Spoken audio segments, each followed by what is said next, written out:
1981 সালের 30 মে ভোররাত চট্টগ্রামের সার্কিট হাউসে এক মর্মান্তিক হত্যাকাণ্ডের মাধ্যমে ইতি ঘটে এক সাবেক রাষ্ট্রপতির জীবন। কিন্তু ইতিহাস যা সামনে এনেছে তার চেয়ে বহুগুণ রহস্য লুকিয়ে আছে মাটির নিচে। ঢাকা চন্দ্রিমা উদ্যানের সেই সুদৃশ্য সমাধি যার দিকে কোটি মানুষ শ্রদ্ধা ভরে তাকায়, কিন্তু সেই সত্যি কি সেখানে শায়িত আছেন রাষ্ট্রপতি জিয়াউর রহমান, নাকি 4 দশকেরও বেশি সময় ধরে এক বিশাল ধোঁয়াশার উপর দাঁড়িয়ে আছে এই মার্বেল পাথরের মাজার?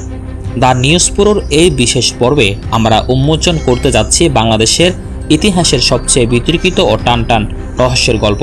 দর্শক, নতুন হয়ে থাকলে চ্যানেলটি অবশ্যই সাবস্ক্রাইব করতে মোটেও ভুলবেন না। ঘটনার সূত্রপাত সার্কিট হাউসের সিঁড়ি থেকে।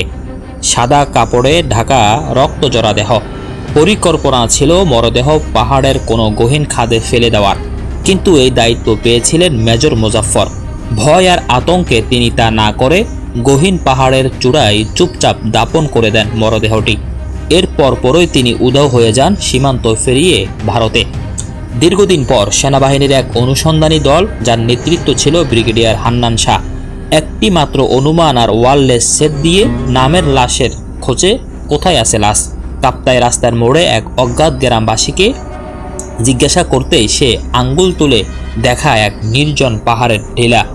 মাটি খুঁড়তেই বেরিয়ে আসে একের পর এক চাঞ্চল্যকর 3টি মরদেহ। হ্যাঁ, ঠিকই শুনেছেন, সেখানে শুধু জিয়া নন, ছিলেন আরও 2 সেনা কর্মকর্তা। সেখান থেকে লাশ উদ্ধার করে হেলিকপ্টারে উড়িয়ে নিয়ে আসা হয় ঢাকায়। কিন্তু আসল রহস্য তো শুরু হয় ঠিক এখান থেকে। বছরের পর বছর ধরে এক পক্ষ দাবি করে আসছে রাঙ্গুনিয়ার পাহাড় থেকে উদ্ধার করা সেই কফিনে কোনো মরদেহ ছিল না, ছিল স্রেফ একটি ভারী বক্স। বলা হয় সেদিনের প্রত্যক্ষদর্শী তো দূরের কথা, এমনকি বেগম খালেদা জিয়া কিংবা বিচারপতি সাত্তারও কফিন খুলে ভেতরে চেহারা দেখেননি।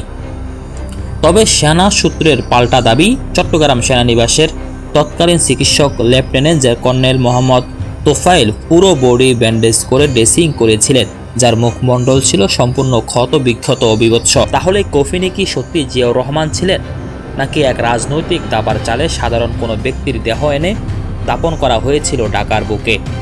4 দশক পর জল বহুদূর গড়িয়েছে। সম্প্রতি আত্মগোপনে থাকা সেই মেজর মোজাফফর পুলিশের জালে ধরা পড়ার পর রিমান্ডে উগরে দিচ্ছেন একের পর এক বিস্ময়কর তথ্য।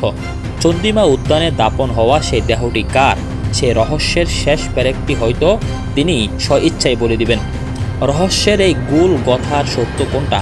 চন্দ্রিমা উদ্যানে কি সত্যি জিয়ার মরদেহ রয়েছে, নাকি পুরো বিষয়টাই এক রাজনৈতিক চিত্রনাট্য?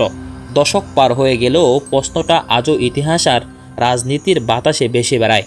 দর্শক, আপনার কি মনে হয়, চন্দ্রিমা উদ্যানে কি সত্যি জিয়াউর রহমানের মরদেহ দাপন করা হয়েছিল? আপনার মহামূল্যবান মতামত কমেন্ট বক্সে জানাতে মোটেও ভুলবেন না। ভিডিওটি ভালো লাগলে লাইক দিবেন, বন্ধুদের সাথে শেয়ার করুন এবং এমনই সব রোমাঞ্চকর ও লোকমর্ম সত্য জানতে আমাদের চ্যানেলটি সাবস্ক্রাইব করে পাশে থাকুন। ধন্যবাদ। আসসালামু আলাইকুম।